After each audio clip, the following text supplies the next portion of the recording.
Em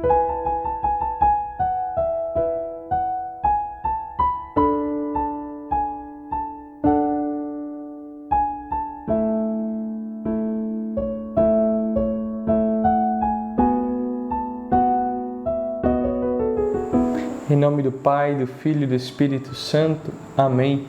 Meus irmãos e irmãs, misericórdia e paz. Hoje é quarta-feira, 22 de dezembro, e cada dia mais nós nos aproximamos do Natal do Senhor. Estamos mais próximos da vinda do Messias e é com muita alegria que nós iniciamos este encontro com a mensagem da misericórdia para abrir o nosso coração para a salvação que o Messias vem nos trazer. Então, dando prosseguimento ao diálogo do Deus misericordioso com a alma perfeita, que é aquilo que nós almejamos, a perfeição, a santidade, a alma então continua dizendo a Jesus: ó meu dulcíssimo Senhor, vós velais por mim a cada instante e me dais a inspiração de como proceder em determinado caso, quando o meu coração hesita entre uma coisa e outra.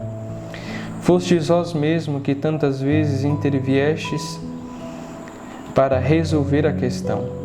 Ah, quantas vezes com uma inspiração me destes a conhecer o que mais vos agrada. Oh, quantos são esses perdões secretos dos quais ninguém sabe. Quantas vezes derramastes na minha alma força e coragem para prosseguir. Vós mesmo afastastes as dificuldades do meu caminho, intervindo diretamente na ação humana. Ó Jesus, tudo o que vos disse é uma pálida sombra diante da realidade do que se passa no meu coração. Ó meu Jesus, como desejo a conversão dos pecadores. Vós sabeis o que faço por eles para conquistá-los para vós. Dói-me imensamente toda a ofensa cometida contra vós. Vós vedes que não poupo esforços nem saúde na defesa do vosso reino. Embora na terra os meus esforços sejam imperfeitos, não são menos valiosos aos vossos olhos. Vejam, meus irmãos, como é interessante, né, isso que Santa Faustina nos relata, porque quando nós iniciamos o diálogo do Deus misericordioso com a alma perfeita, nós falamos sobre a espera em Deus, sobre a dependência de Deus. E aqui, mais uma vez, perceba que nós ainda estamos dentro de um mesmo diálogo e a alma escreve constantemente isso, né? Ainda que não explicitamente, mas nas entrelinhas, o que existe é uma grande dependência de Deus. Vejam, meus irmãos, que aqui a alma ela tem um desejo tão grande de Deus que ela se faz necessitada, inclusive do próprio Deus, para decidir coisas que são mínimas. Mas por quê, né? Para que essa necessidade de estar recorrendo constantemente a Deus? Porque existe um único desejo, né? De amar a Deus sobre todas as coisas, de agradar a Deus acima de tudo. Em toda e pequena situação, a alma perfeita tem um único desejo de agradar a Deus, né? Mas por quê? Porque a alma perfeita, a alma santificada, ela entende que todo e qualquer pequeno passo dado aqui na terra tem um benefício para as almas, né? Por exemplo, Santa Faustina também diz aqui no diário que muitas almas caem no inferno porque as almas religiosas, as almas consagradas não se dispõem a fazer sacrifícios, né, para a conversão das almas. Por isso algumas almas caem no inferno.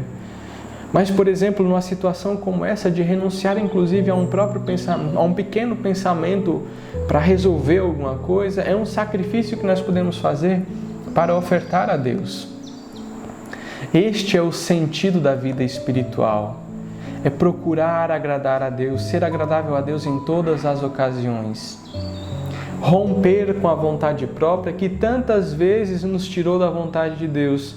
E agora nós temos a possibilidade, por exemplo, como alma perfeita, de dizer assim: Senhor, para reparar o vosso coração, porque tantas vezes com a minha vontade eu vos ofendi, eu quero renunciar à minha vontade própria para vos ser agradável. E quando nós fazemos esse exercício, o próprio Deus se utiliza da nossa mortificação, do nosso pequeno sacrifício, né, para o benefício das outras almas, para a salvação das outras almas. Então vejam, meus irmãos, que a dependência de Deus é sobretudo para agradá-lo, mas que não fica somente ali, né, em Deus. Deus, ele se utiliza para o benefício das outras almas. E, por exemplo, hoje nós temos o Diário de Santa Faustina, né, que nos motiva, que nos impulsiona a buscar a santidade, porque ela foi fiel. Nós nos beneficiamos das graças da misericórdia de Deus, porque Santa Faustina soube renunciar a si. Né? Inclusive, os estudiosos dizem que Santa Faustina era semi-analfabeta. Né? Fico pensando se a mulher tivesse, se essa santa tivesse todo o letramento de grandes santos, né? Por exemplo, São Tomás de Aquino, né? Que é um grande escritor, uma mulher semi-analfabeta, escreve em profundidade, né? Questões teológicas que nos atestam ainda mais que é uma graça de Deus, né? Que é uma obra de Deus. Mas por quê? Porque ela é fiel, porque ela quer agradar a Deus, né? Porque ela entende que agradando a Deus, ela está abraçando aquilo que é melhor para ela. A melhor parte que ninguém nos poderá tirar. Entenda que muitas vezes nós nos encontramos em diversas situações difíceis, de sofrimentos, de padecimentos, de angústias, porque a gente não sabe fazer pequenas renúncias. É a gente que tem que ter razão, eu que tenho razão, as pessoas que têm que se dobrarem à minha vontade, sou eu quem digo como é que tem que ser, eu abandono as pessoas, eu desprezo as pessoas, eu humilho as pessoas. Então, quando a alma tem o reconhecimento dessa maldade e renuncia a si, ela está abandonando tudo aquilo que é próprio dela e que é mal, para abraçar aquilo que é bom, que o próprio Deus ilumina, né? Se baixar, se humilhar, pedir perdão, né? Como é difícil para as almas reconhecerem que erram, né? Como é difícil reconhecer o erro. E mais difícil ainda, depois de reconhecer o erro, como é difícil pedir perdão. Acontece uma desconstrução interior imensa, né? Onde eu saio daquele patamar que eu me coloco para viver uma humildade, né? Onde eu me coloco no meu lugar, como uma pessoa limitada, como uma pessoa finita. Então vejam como Santa Faustina escreve, né? Veja, Senhor, que o Senhor vela por mim, o Senhor cuida por mim, porque a alma tem esse desejo de recorrer a Deus sempre, né?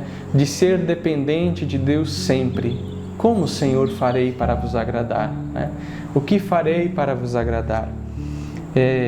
E novamente, né? Depois que a alma tem esse reconhecimento do agradar a Deus, percebam que ela busca agradar a Deus, mas ela assume um compromisso com a salvação das almas. Né? Tudo o que se passa em meu coração, como desejo, ó meu Deus, a conversão dos pecadores. Ela revela a Deus tudo o que se passa no coração, é dependente de Deus em tudo aquilo que passa no coração, mas ao mesmo tempo, né, por viver essa comunhão, essa intimidade com o coração de Jesus, a alma perfeita tem os mesmos sentimentos do coração de Jesus. Ama como o coração de Jesus ama. E deseja a salvação para as almas como o coração de Jesus deseja.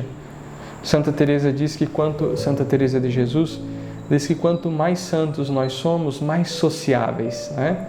Quanto mais a nossa alma se santifica, mais ela se entrega ao serviço dos outros, ao cuidado dos outros.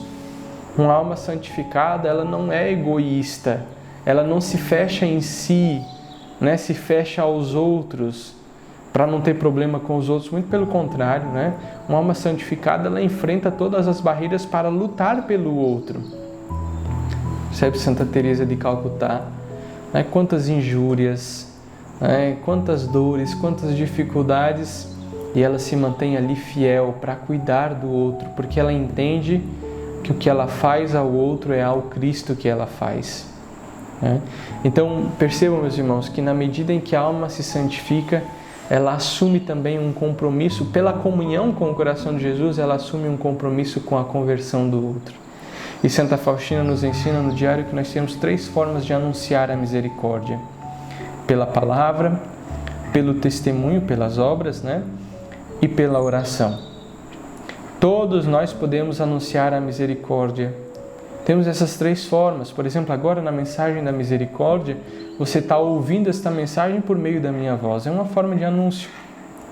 Mas nós podemos anunciar também quando nós nos humilhamos, quando nós reconhecemos que estamos errados, quando nós pedimos perdão, né?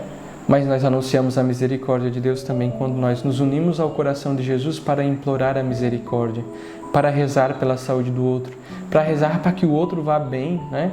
Quantas vezes a gente quer o bem só para a gente e não pensa no bem dos outros. E diz, Senhor, eu vou rezar para que dê tudo certo, para que o exame dele dê bom, para que ele passe na prova, para que ele consiga um trabalho, sei lá, tantas intenções que nós podemos rezar, né? Para que tenha a boa morte. Nós precisamos pedir a Deus a graça de uma boa morte, né? Então existem essas 3 formas que Santa Faustina nos escreve de anunciar a misericórdia, de modo que nós podemos estar sempre, né, constantemente em união com os outros, ainda que não fisicamente, né? Então uma alma santificada que é dependente de Deus, que quer agradar a Deus, busca agradar a Deus também quando vai ao encontro do outro para levar a verdade, para produzir conversão na alma, né? A partir do testemunho, a partir da palavra ou a partir da oração. Então este é o convite que Deus nos faz. Quando Ele nasce em nosso coração, quando nós permitimos que Ele nasça, que Ele estabeleça o seu trono, né? O seu reinado em nós, é para que Ele nos leve aos outros também. Então vamos pedir a Jesus que vai nascer, né? A nossa espera, a nossa esperança, ao menino Deus que vai nascer, que tire toda a maldade do nosso coração, nos conceda um coração puro, como nós líamos ontem. Nos conceda um coração puro, generoso, aberto para todas as necessidades dos nossos irmãos e irmãs, mas sobretudo que se preocupe em agradar a Deus sobre todas as coisas. Por isso, pela nossa conversão, nós os pedimos, ó Deus, ó sangue e água, que jorrastes do coração de Jesus como fonte de misericórdia para nós, eu confio em vós. Jesus, eu confio em vós. Fiquemos com Deus, meus irmãos, com muita alegria no nosso coração, porque o Senhor vai chegar e nos encontramos amanhã. Um forte abraço e até amanhã.